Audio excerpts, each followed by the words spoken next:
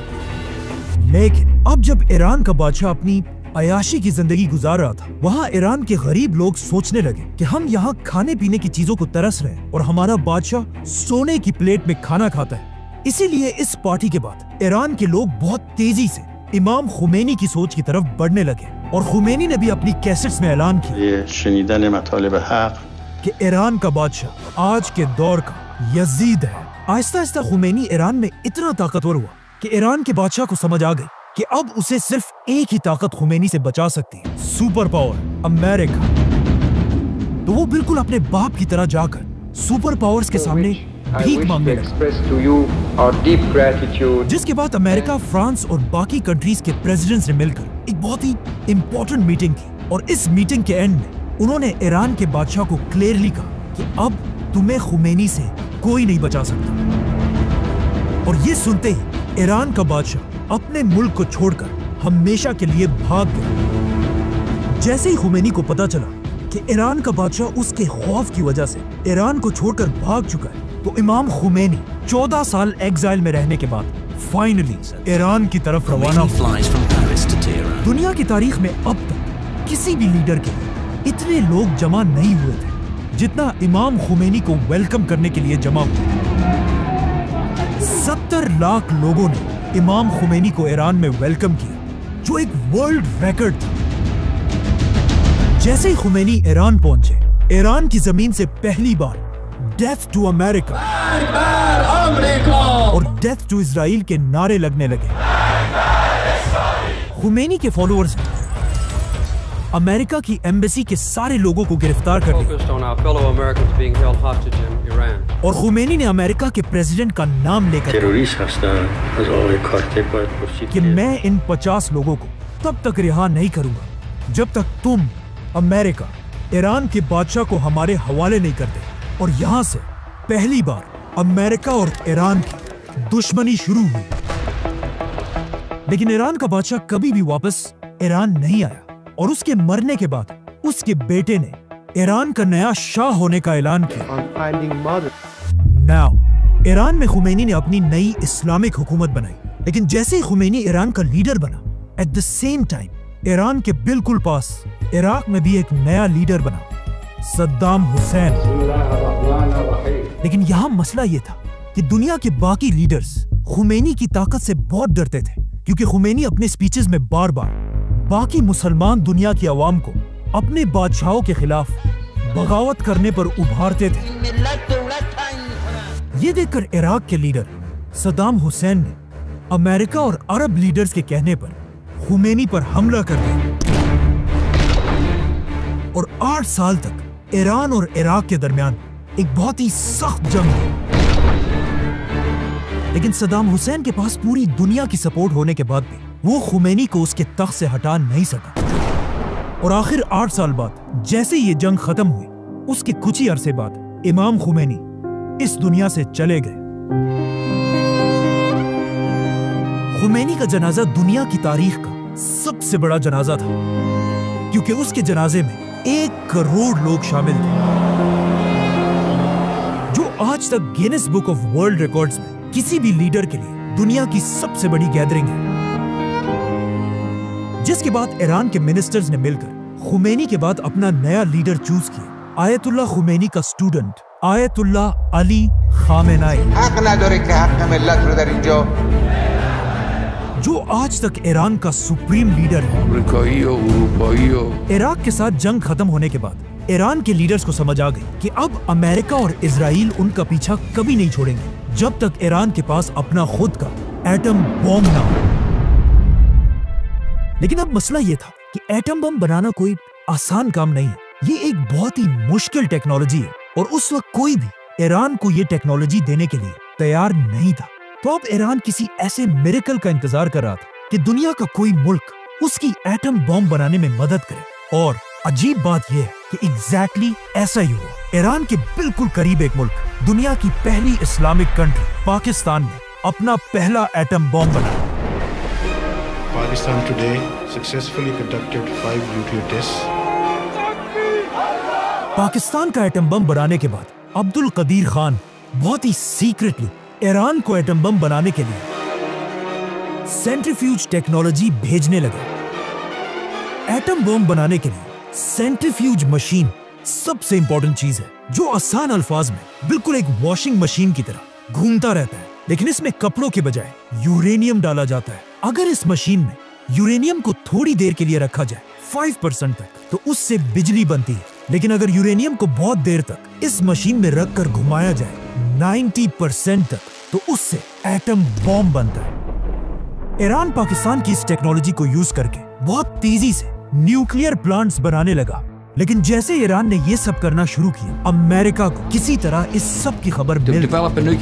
अब पाकिस्तान का atom bomb तो अमेरिका को फिर भी किसी हद तक कबूल था, क्योंकि पाकिस्तान अमेरिका का बहुत ही वफादार मुल्क है। Beggars can't be choosers. हमें अपनी कौम का पेट पालना है। और पाकिस्तान चाहे जो भी हो जाए, अमेरिका के खिलाफ कभी नहीं जा सकता, The government of Pakistan. क्योंकि पाकिस्तान और अमेरिका बहुत ही पुराने दोस्त हैं। Honor to be with my friend. लेकिन ईरान पाकिस्तान से बिल्कुल ऑपोजिट, बार बार अमेरिका की आंखों में आंखें डालकर उसे धमकियां देता था।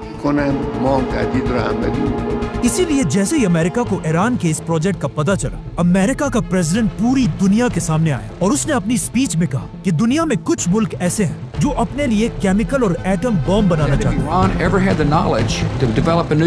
एक इराक का सद्दाम हुसैन और दूसरा ईरान का खामेनाई, जिसका आज पूरी दुनिया को पता है कि ये एक बहुत बड़ा झूठ। George Bush made a mistake. George Bush की इस स्पीच के कुछ ही अरसे बाद अमेरिका ने सद्दाम हुसैन पर हमला कर दिया और इराक में हजारों लोगों को मारकर सद्दाम की हुकूमत खत्म कर दी। सद्दाम हुसैन की हुकूमत को इतनी आसानी से तोड़ने के बाद अमेरिका को इस बात का पता चला कि वो दुनिया के किसी भी मुल्क पर झूठा इल्जाम लगाकर उस पर हमला कर सकता है। इसीलिए अफगानिस्तान और इराक पर हमले के बाद अब अमेरिका का अगला शिकार ईरान था। और अमेरिका बार बार दोबारा ये झूठ बोलने लगा कि ईरान के पास भी एटम बॉम्ब्स हैं, जिसके बाद अब पूरी दुनिया की नजरें ईरान के लीडर आयतुल्लाह खामेनाई पर थी। और ये ईरान पर हमला करने का बेस्ट टाइम था, क्योंकि ईरान के एक तरफ अफगानिस्तान में अमेरिका की बहुत बड़ी फौज थी और ईरान की दूसरी तरफ इराक भी अमेरिका की फौज से भरा हुआ था। मतलब अमेरिका ने ईरान को हर तरफ से घेर लिया था। तो अब पूरी दुनिया की नजरें ईरान के लीडर आयतुल्लाह खामेनाई पर थी कि वो किस तरह अपने मुल्क ईरान को सुपर पावर अमेरिका से बचाएगा। और यहाँ पर खामेनाई ने एक ऐसी बात कही जिससे अमेरिका के पास ईरान पर हमला करने के सारे बहाने टूट गए। खामेनाई, जो इस्लामिक दुनिया का एक बहुत बड़ा स्कॉलर है, उन्होंने एक फतवा दिया कि इस्लाम में मुसलमानों के लिए एटम बॉम्ब बनाना हराम है, क्योंकि इस्लाम तो हमें ये सिखाता है कि जंग के मैदान में भी किसी भी बच्चे, बूढ़े या औरत को नहीं मारा जा सकता। इवन जंग में दरख्तों को भी काटने की इजाजत नहीं है। लेकिन एटम बॉम्ब एक ऐसी चीज है जो बिना कुछ देखे हर चीज तबाह कर देती है। इसीलिए ईरान के खामेनाई ने एटम बॉम्ब को मुसलमानों के लिए हराम कहा और साथ ही ये ऐलान किया कि ईरान का एटम बॉम्ब बनाने का कोई इरादा नहीं है और ईरान के दरवाजे सबके लिए खोल दे। और साथ ये ऐलान किया कि दुनिया की कोई भी एजेंसी ईरान आकर खुद देखे कि ईरान का एटम बम बनाने का कोई इरादा नहीं है। लेकिन यूएन की टीम ने ईरान जाकर ये देखा कि ईरान के सारे न्यूक्लियर प्लांट्स बिल्कुल उसी डिजाइन पर बने हैं जिस तरह पाकिस्तान में बनाए गए हैं। और पूरी दुनिया को समझ आ गई कि ईरान ने ये टेक्नोलॉजी पाकिस्तान से खरीदी है। और पाकिस्तान पर इतना प्रेशर बढ़ने लगा कि खुद अब्दुल कदीर खान ने टीवी पर आकर इस बात को एक्सेप्ट की और फिर सबसे माफी मांगी। That much of it is true. और पाकिस्तान ने दुनिया को खुश करने के लिए अब्दुल कदीर खान को गिरफ्तार करके उसे अपने ही घर में बंद कर दिया। खामेनेई के इस फतवे के बाद अमेरिका के पास ईरान पर हमला करने का अब कोई बहाना नहीं था। लेकिन दुनिया में एक कंट्री ऐसी थी जो बार बार अमेरिका को ईरान पर हमला करने के लिए मजबूर कर दिया। लेकिन अमेरिका ने इजराइल की बात नहीं मानी। लेकिन आहिस्ता आहिस्ता हालात बदलने लगे। ईरान के एक बहुत ही इम्पोर्टेंट आदमी ने फ्रांस में बैठकर एक बहुत ही अजीब बात लिखी कि आयतुल्लाह खामेनेई का एटम बम को हराम कहने का फतवा एक झूठा फतवा है और वो इस्लाम की एक कॉन्सेप्ट तकिया के पीछे छुप रहा है। इस्लाम में तकिया का मतलब ये है कि कोई भी शख्स अपनी जान बचाने के लिए झूठ बोल सकता है। तो इस आदमी ने कहा कि खामेनेई भी ईरान के लोगों की जान बचाने के लिए ये झूठा फतवा दिया है। और ये शख्स महमूद मुराद खानी कोई आम आदमी नहीं, खामेनेई की बहन का बेटा है। मतलब उसका अपना भतीजा था। खामेनेई की बहन और उसका ये बेटा ईरान में उसके सबसे बड़े दुश्मनों में से है। इन्हीं दिनों अमेरिका का भी ईरान पर शक बढ़ने लगा, जिसके बाद आखिर 2009 में अमेरिका ने ईरान पर बहुत ही सख्त सैंक्शंस लगाए।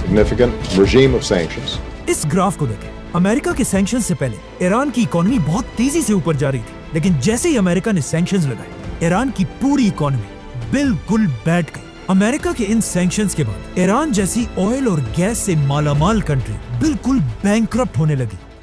अमेरिका की मर्जी के बगैर ईरान अपना गैस पूरी दुनिया में किसी को नहीं बेच सकता। इवन अपने करीबी मुल्क पाकिस्तान से डील के बाद भी पाकिस्तान ईरान से गैस नहीं खरीदता और ईरान की सस्ती गैस छोड़कर दूर कतर से LNG मंगवाता है। ये ऐसा ही है कि कोई किसी बड़े चौधरी के डर से अपने घर के पास वाली दुकान की चीजों को छोड़कर रोज दूर जाकर महंगी चीजें खरीदता हो। सिर्फ 3 बड़ी कंट्रीज दुनिया में ऐसी हैं जो ईरान के साथ आज भी बिजनेस करती है, चाइना, रशिया और इंडिया।